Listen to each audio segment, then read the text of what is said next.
Gordon Gekko, who was in prison for 8 years for insider trading and mail fraud, stands taking his things from the clerk as he is about to get released. The clerk handed him all his belongings in order, and Gekko put it inside a bag. He is then handed a check that he earned there and a train ticket. After taking this, he walks out of prison and sees others getting picked up by friends and family. He stands outside expecting someone to be there to pick him up, but he quickly realizes no one is waiting.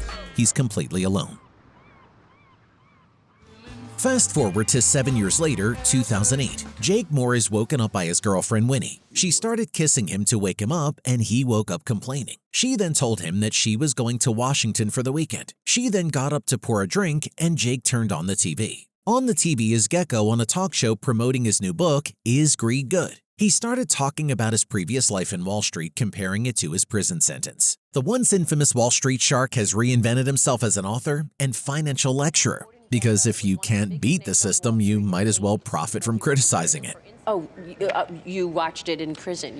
Your show? Winnie, Gekko's daughter, heard her father's daughter and told Jake to turn off the TV, but Jake kept watching. She then turned around and angrily turned the TV off. She then threw the remote and went to take a shower. Later, Jay dropped Winnie at the airport and they said goodbye. Jake revved the engine and smirked, "Come on, Bumblebee, don't let me down now." As he is doing so, he receives a call from Dr. Masters. Dr. Masters told him that the market is doing well and they need more money to invest. Jake asked how much he wanted, and Dr. Masters specified that he wanted a couple of $100 million. Jake reassured him he would get the money and ended the call. Jake works at Keller Zabel Investments, a major Wall Street firm. Once he gets there, he attends a meeting and learns that the market is unstable. During the meeting, Jake was not on board with the ideas that were raised because they shouldn't take a risk like that. After a lot of back and forth, the meeting ended and Jake went out to the office. He found his mentor, Zabel, angrily talking to someone. Jake asked if everything was good, and Zabel told him that he was okay and to stop asking him dumb questions. Jake asked if he wanted to see him. Zabel then asked him to follow him to his office, and they headed there. Despite the instability, Jake receives a hefty $1.5 million bonus. Jake looked at the check in awe and asked why it was given to him, and Zabel told him it was a thank you for his hard work. He then took out a spreadsheet and started sharing his confusion. Even though it shows a profit, the numbers show a loss, and when he asked about it, he was told that they are profiting from the loss. He asked how they could profit from the loss, and Jake reassured him that it'd be okay. Zabel couldn't be reassured by this.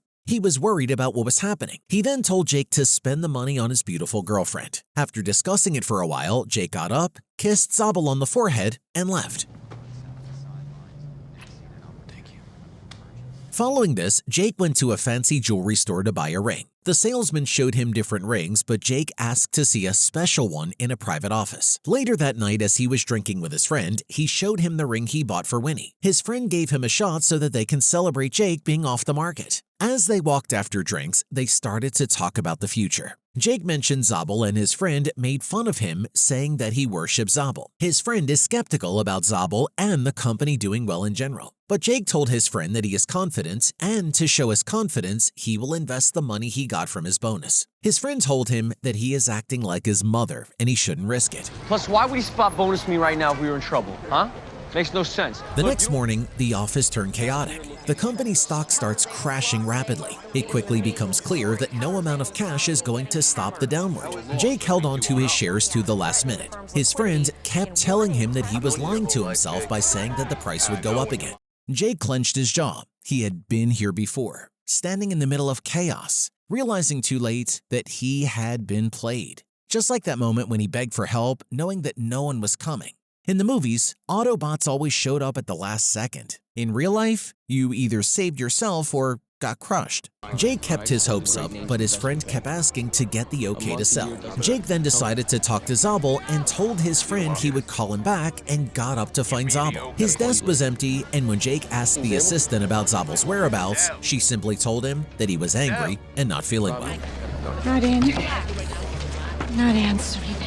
Concerned, Jake tracks down Zabel, who is out walking his wife's dog in the park, having skipped work entirely. Zabel is cryptic about most of the things, but Jake kept asking what was going on. He asked why he gave him the bonus at this time, and Zabel simply told him that it was because he knew him. Zabel kept pushing Jake to use the money to support his life, completely losing faith in his company. But Jake was insistent on resurrecting it. He kept reminding him about the amount of jobs that are online because of this, but nothing was working to make Zabel hopeful about the situation. Desperate for answers, Jake asks if Keller Zabel will survive this crisis. When he doesn't get an answer, he asks if they are going under, but Zabel simply tells him he's asking the wrong question. The real question is, who's not going under? At this point, Jake realizes Zabel isn't just worried about the company, he's already accepted that it's over. Meanwhile, at the Federal Reserve, Zabel tries to negotiate a bailout for his firm. He appeals to the U.S. Treasury chairman hoping for some kind of lifeline, but his efforts are crushed by Bretton James, a former colleague turned ruthless rival who seems all too eager to watch him sink. With Keller Zabel on the verge of collapse, James delivers a final insult to Louis Zabel, offering to buy out the company's stock for a mere $2 per share, an almost laughable price compared to the $79 it was worth just a week ago. After all these years, you say this to me? Zabel, once a titan of Wall Street, is now being cornered and humiliated. Zabel told them neither he nor his board is going to accept this price. Another man told him that they couldn't give him a better deal, and if he doesn't accept this price, he will go bankrupt. Zabel gets angry at this repeatedly, telling them that he built the company and he'd rather take his chances with a bankruptcy court than to sell it to them. I'll take my chances in bankruptcy court before I sell to that barrack. James then said that they have nothing more to talk about and got up to leave. As everyone was about to walk out, Zabel reconsidered and he asked them if they could give them a price of $6, but James told him his final offer is $3. The two men started negotiating and finally Zabel settled on $4, but James ruthlessly told him $3 and not a dime more. The next morning, Zabel woke up to his alarm. He went to the kitchen and had breakfast with his wife silently. He then went out of his house and walked to the train station. He got in a supermarket, picked up a newspaper, and got a snack. Inside the station, he sat to have his snack, and when he was done, he approached the crowd that was waiting for the train. He walked through the crowd, pushing people to clear his way, and when he saw a train approaching, without hesitation, he jumped in front of it. Shortly after, Jake sees the devastating news on TV. Zabel has taken his own life. He cried looking at this news. At the same time, Winnie returned from her trip. She hugged him and told him that she has just heard and that she was sorry. Reeling from shock, he turns to Winnie for comfort. As they stand hugging each other, Jake proposes to her. She looked at him with tears filling her eyes. He told her he doesn't want to wait anymore and he loves her, and Winnie happily accepted the proposal. I'm out of a job. I'm probably on the other side of broke, you know. After this, Jake attended a conference of Gordon Gekko with his friend where he talked about his recently published book and stock market. As Jake sat there listening to Gekko's speech, something clicked in his mind. It reminded him of the first time he heard Optimus Prime speak. Powerful, calculated, almost hypnotic. The kind of voice that could either lead you to victory or trick you into destruction. I call it steroid banking. Still seeking direction, Jake meets with Gordon Gekko after the conference. He followed him outside and introduced himself. He then tells him about his upcoming marriage to Winnie. Hearing that Jake is marrying his daughter, Gekko told him he would give him 10 minutes, and they walked talking about Jake's work. As they ride the subway together, Gekko opens up about his estranged daughter. Winnie has refused to speak to him for years, blaming him for her brother Rudy's unaliving himself. You know what? You're a smart kid. Just walk away. During the conversation, Jake notices an old photograph of Winnie as a child in Gekko's possession. He asks if he can have it, but Gekko, always one for a deal, suggests a trade. Jake can have the picture if he brings him a recent one of Winnie. Along with the photo, Gekko hands Jake his business card. Recognizing an opportunity, Jake strikes a deal with Gekko. He will help Gekko reconnect with Winnie in exchange for Gekko's help in exposing Bretton James. As expected, Gekko, ever the strategist, agrees, but not without making it clear that every deal comes with a price. By the way, the rumors on Zabel.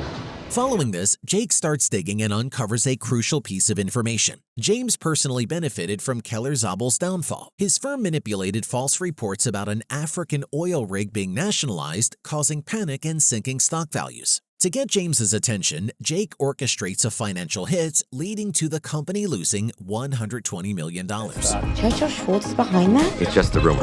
You might take a hit. Amid all this, Jake and Winnie take a trip to Long Island to visit Jake's mother, Sylvia, a struggling real estate agent. Her financial troubles are piling up, and she asks Jake for $200,000 to help her hold on to her properties. Though hesitant, Jake gives her the money. Don't patronize your mother, Jacob Lawrence. Of course I know the risks involved. As Winnie and Jake are coming back from their trip, Jake received a call about James requesting a meeting with Jake. Talk about being intimidated. Jake attended a party that night to meet James. Instead of retaliation, James surprises him with an offer. He admires Jake's ambition and wants him on his team. But there's a catch. If Jake refuses, James makes it clear that his career on Wall Street will be over. Understanding the game, Jake accepts the job. Not out of loyalty, but as part of his plan to take James down from the inside. See, I find that everybody has a number, and it's usually an exact number, so what is yours? The next morning, Jake went to see Gecko to tell him that James offered him a job. He also delivers the photograph of Winnie he had promised. In return, Gecko provides a crucial revelation. Locust Fund, a private offshore hedge fund, has been betting against Keller Zabel. This wasn't just bad luck, it was sabotage. Gecko drops another bombshell. So now you got his attention. How you gonna shine sitting on his son? He believes James played a key role in his imprisonment. Jake is surprised. He had always assumed that Bud Fox was the sole reason Gecko ended up behind bars after Fox's conviction for insider trading in 1985-86. But according to Gecko, while Fox exposed himself, that was nothing compared to the deeper betrayals that followed. He reveals that he and James fell out in 1988, and though he can't prove it, he strongly suspects James had a hand in putting him away. Gecko, as always, wants something in return. This time, he asks Jake to set up a face-to-face meeting with Winnie. You're gonna see what you can do about getting Winnie and me back together again, huh? Well, Following this, he and Winnie join Gecko for the meal. During the evening, Gecko spots a well-known businessman and eagerly introduces himself, hoping to reclaim some of his former influence. But times have changed. He's brushed off as a nobody, a relic of Wall Street's past. As the dinner progresses, Winnie grows increasingly frustrated. She watches her father with suspicion, seeing no real change in his behavior. When he starts slipping back into his old habits, she finally has enough. Angry and disappointed, she storms out of the restaurant. Jake rushes after her, but she warns him, if he keeps engaging with Gecko, they'll both be dragged down. Why did you make me do that, Jake? You don't understand. This is none of your business. It is my business. Meanwhile, things take a turn for Jake at work. Pushed aside so that James's top executive can lead a high-profile pitch to Chinese investors. However, Jake refuses to stay in the shadows. His initiative and sharp instincts impress Breton, and the firm ends up making even more money from his ideas. Using the reaction between hot water on the surface and cold water beneath to power the lasers. Breton reassures him that the company is thriving, but insists that nobody should know just how bad things are getting. The economy, slowly but surely, is unraveling. Despite the growing financial uncertainty, Jake and Winnie receive an invitation to an exclusive fundraiser hosted by James. Gecko sees this as an opportunity and asks Jake for $10,000 so he can attend as well, hoping for one last chance to reconnect with Winnie. Well, consider it done. I just gotta put you at another table, you know? It's gotta look like an accident. At the event, Gecko unexpectedly bumps into Bud Fox, who has long since moved on from his past. After serving his sentence, Fox rebuilt his career, expanding Blue Star Airlines into one of the most successful carriers in the country. Eventually, he sold the company, making himself a multi-millionaire in the process. Unlike Gecko, Fox managed to leave the scandals behind. He offers a polite nod of recognition, wishes Gecko well, and gives him a piece of advice. Stay out of trouble. Stay out of trouble. As the fundraiser continues, James pulls Jake aside and delivers a long-awaited update. The Chinese investors are committing $150 million to the fusion energy project Jake has been advocating for. It's a major breakthrough, and for the first time, it seems like his dream might actually become a reality. Meanwhile, Gecko makes his move. After all these years, he comes face to face with Winnie. Outside the building, Winnie and Gecko have a tense and emotional conversation. Gecko tells her that she is the only thing in his life that truly matters, his one real possession. He insists that she will always be his girl until the day he dies. Despite years of resentment, something in his words gets to Winnie. Jake watches as she hesitates, then finally gives in, embracing her father.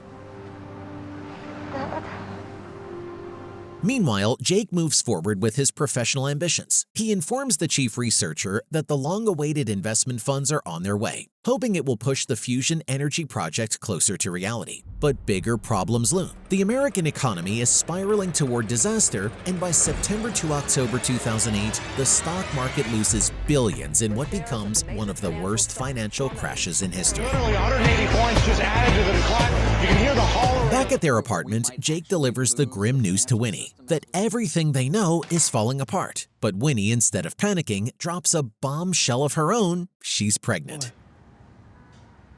Because I'm pregnant, Jake.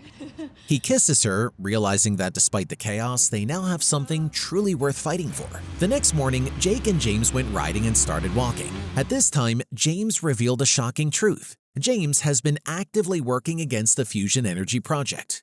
Not because it wouldn't work, but because it would. Unlike oil, fusion energy cannot be monopolized, and that makes it unprofitable for people like James. Infuriated by his greed, Jake finally reaches his breaking point. He quits, knowing he no longer wants any part of that world. Consider the motorcycle part of your severance.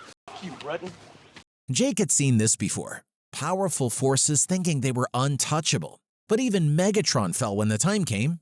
This time, there were no Autobots. He had to fight alone.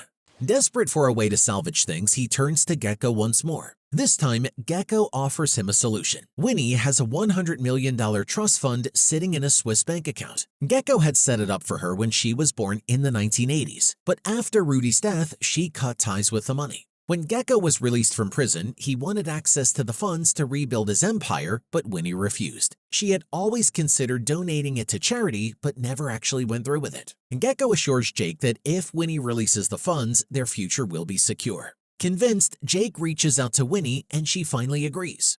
They did everything Gecko told them. We'll have your father co-sign, and we will see to it that the funds are transferred.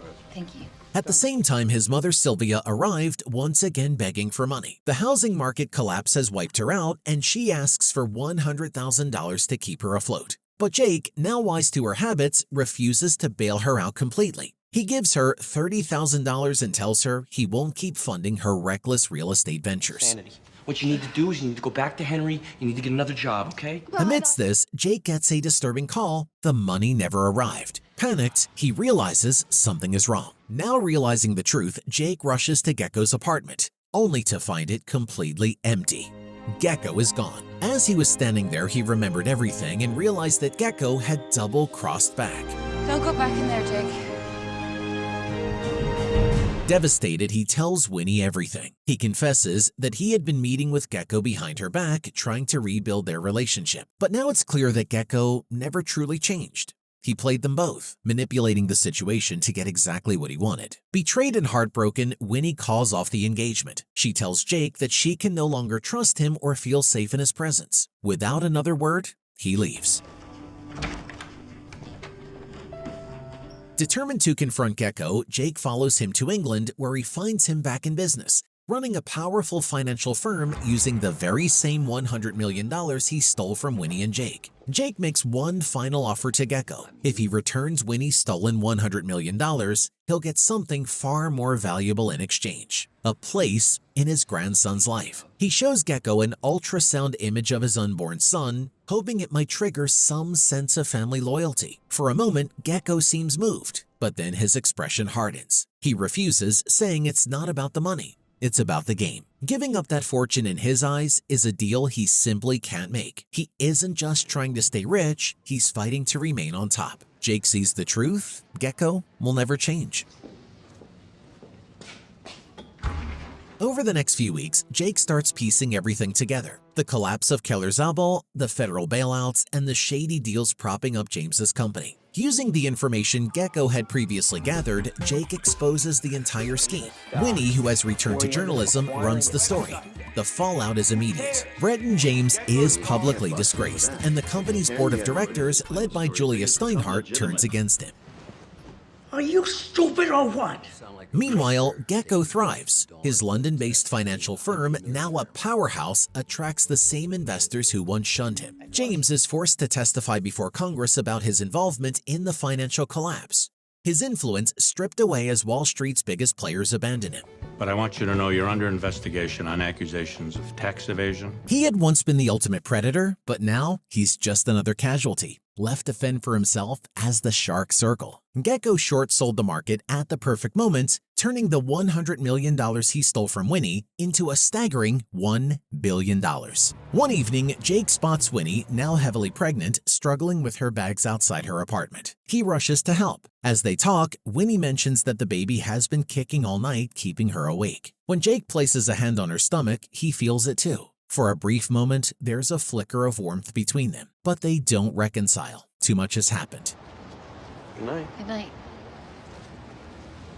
Then Gecko appears, but instead of his usual arrogance, there's something different about him. He tells them that he anonymously transferred all of Winnie's stolen $100 million into the Fusion research account. I deposited a check, $100 million. He doesn't explain why, but the message is clear. He already won the game. And maybe, just maybe, he isn't completely heartless. And maybe, you'll let me be a father again. A year later, they host their son's first birthday party, surrounded by friends and family. And among the guests, standing in the garden is Gordon Gekko. Now, not just a billionaire, but a father and a grandfather watching from a distance as life moves on.